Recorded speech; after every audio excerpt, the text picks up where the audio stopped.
కేంద్రంపై ధర్నా చేస్తుంటే ఒక సాదాసీదా డ్రైవర్ వచ్చి షాక్ ఇచ్చాడు. ఆ ఒక్క మాటకే అర్ధరాత్రి లోపే అతని ఉద్యోగం తీసేశారు. అసలు ఏం జరిగింది? తెలంగాణ రాష్ట్రంలో ప్రశ్నించే గొంతుకలకు తావులేదా? కేవలం రైతుల కష్టాల గురించి మాట్లాడినందుకు ఒక సాదాసీదా ఆర్టీసీ డ్రైవర్ ఉద్యోగం ఊడిందా? జగిత్యాలలో జరిగినటువంటి ఈ సంఘటన రాష్ట్ర వ్యాప్తంగా సంచలనం సృష్టిస్తోంది. అసలు ఆ డ్రైవర్ అన్నటువంటి మాట ఏంటి? తెలంగాణ ప్రభుత్వం ఎందుకు అంతలా రియాక్ట్ అయింది? ఈ వీడియోలో పూర్తిగా విశ్లేషించుకునే ప్రయత్నం చేద్దాం. జగిత్యాలలో పెరిగిన పెట్రోల్ మరియు డీజిల్ ధరలపై కేంద్ర ప్రభుత్వానికి వ్యతిరేకంగా తెలంగాణ రాష్ట్ర ప్రభుత్వానికి సంబంధించినటువంటి ప్రభుత్వ విప్ అడ్లూరి లక్ష్మణ్ గారి ఆధ్వర్యంలో కొంతమంది కాంగ్రెస్ నేతలు ధర్నాకు దిగారు. సరిగ్గా అదే సమయంలో అటుగా ఆర్టీసీ ప్రైవేట్ ఉద్యోగి ఆ బస్సును నడుపుకుంటూ వారి వైపు వెళ్లాడు. అక్కడ కాంగ్రెస్ పార్టీకి సంబంధించినటువంటి నాయకులు అడ్లూరి లక్ష్మణ్ కుమార్ గారు మరియు ఇతర నాయకులు ధర్నా చేస్తుండటంతో ట్రాఫిక్ జామ్ అయి బస్సును నిలిపివేయాల్సి వచ్చింది. దాంతో ఆ ఆర్టీసీ డ్రైవర్ అశోక్ బస్సును పక్కకి ఆపుకొని అడ్లూరి లక్ష్మణ్ కుమార్ వైపు చూస్తూ, సార్, కేంద్రం గురించి పక్కన పెట్టండి, ముందు మన తెలంగాణ రాష్ట్రంలో రైతులు పండించినటువంటి వడ్లను మరియు మొక్కజొన్నలను ప్రభుత్వం కొనుగోలు చేయండి, తెలంగాణ రాష్ట్ర రైతులు చాలా ఇబ్బంది పడుతున్నారు అని చెప్పేసి మర్యాదపూర్వకంగా అడిగాడు. అలా అడిగిన కొద్దిసేపటికే డ్రైవర్ అశోక్ని విధుల్లో నుంచి తొలగిస్తూ ఆర్టీసీ ఉన్నతాధికారుల నుండి ఆర్డర్ అందినట్టు వార్తలు గుప్పుమన్నాయి. దాంతో సోషల్ మీడియా అగ్నిపర్వతంలా బద్దలైంది. ఇదేనా ప్రజాపాలన? ప్రశ్నిస్తే ఉద్యోగాలు తీసేస్తారా అంటూ నెటిజన్లు మరియు ప్రతిపక్ష నాయకులు ప్రభుత్వం మీద విరుచుకుపడ్డారు. కేవలం వడ్లు కొనమన్నందుకు ఇంత కక్ష సాధింపా అని చెప్పేసి ప్రజలు కూడా మండిపడుతున్నారు. విషయం చేతులు దాటిపోవడంతో రవాణా శాఖ మంత్రి పొన్నం ప్రభాకర్ గారు అర్ధరాత్రి అత్యవసరంగా స్పందించాల్సి వచ్చింది.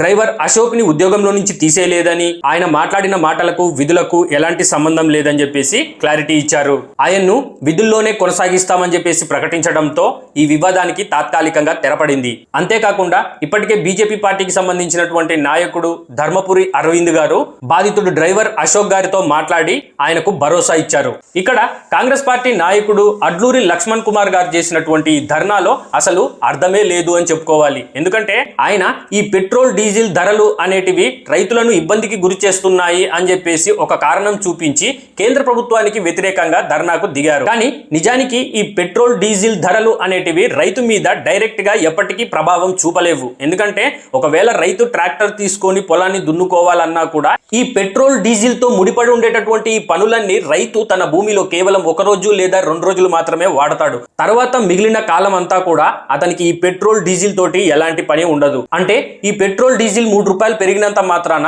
రైతు తను చేసే వ్యవసాయంలో భారీ నష్టాలు వస్తాయని కాదు. ఒక రైతు వ్యవసాయంలో నష్టపోతున్నాడు అంటే దానికి ఈ పెట్రోల్ డీజిల్ అనేది కారణాలు అవ్వవు. దానికి ఇతర కారణాలు అనేటివి ఉంటాయి. పంట నష్టం రావటం, వర్షాలు లేకపోవటం, అధిక దిగుబడి లేకపోవటం, మద్దతు ధర లేకపోవటం, ఇలాంటివి చాలా కారణాలు ఉన్నాయి. అంతేకాని ఈ పెట్రోల్ డీజిల్ ధరలు పెరగటం వల్ల మా పంట నష్టం వచ్చింది అని చెప్పేసి ఏ రైతు ఇప్పటి వరకు చెప్పంగా నేను చూడలేదు. ఒకవేళ మీరు చూసి ఉంటే కామెంట్ సెక్షన్ లో కామెంట్ చేసి నాకు తెలపండి. అయితే కాంగ్రెస్ పార్టీకి సంబంధించినటువంటి ఈ అడ్లూరి లక్ష్మణ్ కుమార్ గారిని నేను కొన్ని ప్రశ్నలు అడగదలుచుకున్నా. భారతదేశ కేంద్ర ప్రభుత్వం ఏమైనా ప్రపంచంలో ఏ యుద్ధాలు లేకున్నా, ఏ రెసిషన్ అనేది లేకున్నా, సప్లై చైన్ అనేది ఏది ఇబ్బందుల్లో లేకున్నా కానీ రాత్రికి రాత్రి ధరలు పెంచేసిందా? ప్రపంచంలో, అది కూడా ముఖ్యంగా మిడిల్ ఈస్ట్ లో ఎలాంటి యుద్ధ వాతావరణం ఉందో అందరికీ తెలుసు. దానివల్ల స్ట్రెయిట్ ఆఫ్ హోర్ముజ్ అనే సముద్ర మార్గానికి ఎలాంటి అడ్డంకులు ఉన్నాయో కూడా మనకు బాగా తెలుసు. మనం వార్తల్లో వింటూనే ఉంటాము. అయినా కూడా జియో పొలిటికల్ గా ఇవేవి ఆలోచించకుండా ధరలు పెరిగాయి అని చెప్పేసి కేవలము రాజకీయంగా ఇలాంటి ధర్నాలు, ఇలాంటి రెచ్చగొట్టే పనులు చేయటము నిజంగా మంచి పని అని చెప్పేసి మీరు భావిస్తున్నారా? నిజానికి కేంద్ర ప్రభుత్వం కంటే కూడా రాష్ట్ర ప్రభుత్వాలే పెట్రోల్ డీజిల్ ధర మీద ఎక్కువ వ్యాట్ అనేవి వేస్తున్నాయి. ఈ విషయం మీకు తెలుసా? పెట్రోల్ డీజిల్ మీద రాష్ట్ర ప్రభుత్వం వేస్తున్నటువంటి వ్యాట్ 35%, జిఎస్టీ మరియు డీలర్ కమిషన్ అనేది 6.5% ఉంటుంది. మొత్తం చూసుకుంటే ఓవరాల్ గా రాష్ట్ర ప్రభుత్వం అనేది పెట్రోల్ మరియు డీజిల్ మీద 46 రూపాయలు తీసుకుంటున్నారు. ఇది కేవలం రాష్ట్ర ప్రభుత్వం తీసుకునేటటువంటి ఛార్జ్. కానీ కేంద్ర ప్రభుత్వం ఇదే పెట్రోల్ డీజిల్ మీద వసూలు చేసేది కేవలం 19 రూపాయలు మాత్రమే. మీకు నిజంగా రైతుల మీద మరియు ఈ పెట్రోల్ డీజిల్ ధరల మీద అంత నిబద్ధత మరియు అంత కన్సర్న్ అనేది ఉన్నప్పుడు ఈ పెట్రోల్ డీజిల్ ధరలలో రాష్ట్ర ప్రభుత్వం వేస్తున్నటువంటి 35% వ్యాట్ ని 15% కి తగ్గించుకోవచ్చు కదా. ఒకవేళ నిజంగా ఈ రాష్ట్ర ప్రభుత్వాలు పెట్రోల్ మరియు డీజిల్ పై విధిస్తున్నటువంటి 25% వ్యాట్ని 15%కి తగ్గిస్తే కనీసం 10 నుంచి 15 రూపాయల వరకు సామాన్య పౌరుడికి ఈ పెట్రోల్ డీజిల్ మీద భారం అనేది తగ్గుతుంది కదా. ఇలాంటివి చేయకుండా కేవలము ప్రతి విషయంలో రాజకీయం చేయాలని చెప్పేసి ప్రతిదానికి కేంద్ర ప్రభుత్వాన్ని నిందిస్తూ ప్రజలను ఎంతకాలం ఇలా మభ్యపెట్టే ప్రయత్నం చేస్తూ ఉంటారు. నేను అడిగినటువంటి ఈ 2 ప్రశ్నలకు మీకేమైనా సమాధానాలు తెలిస్తే కింద కామెంట్ సెక్షన్ లో కామెంట్ చేసి నాకు తెలపండి ఫ్రెండ్స్. ప్రస్తుతానికి ఈ డ్రైవర్ అశోక్ గారి వివాదంలో అధికారులు వెనక్కి తగ్గినా ఒక సామాన్యుడు రైతుల కోసం ప్రశ్నిస్తే అతని ఉద్యోగం వరకు తీసుకురావటం ఎంతవరకు కరెక్ట్? డ్రైవర్ అశోక్ చేసినటువంటి పనిపై మీ అభిప్రాయం ఎలా ఉంది అని చెప్పేసి కింద కామెంట్ సెక్షన్ లో కామెంట్ చేయండి ఫ్రెండ్స్. ఇలాంటి నిజాయితీ గల విశ్లేషణల కోసం మన ఛానల్ ని ఇప్పుడే సబ్స్క్రైబ్ చేసుకోండి. సో ఇది ఫ్రెండ్స్ ఈరోజు నా వీడియో.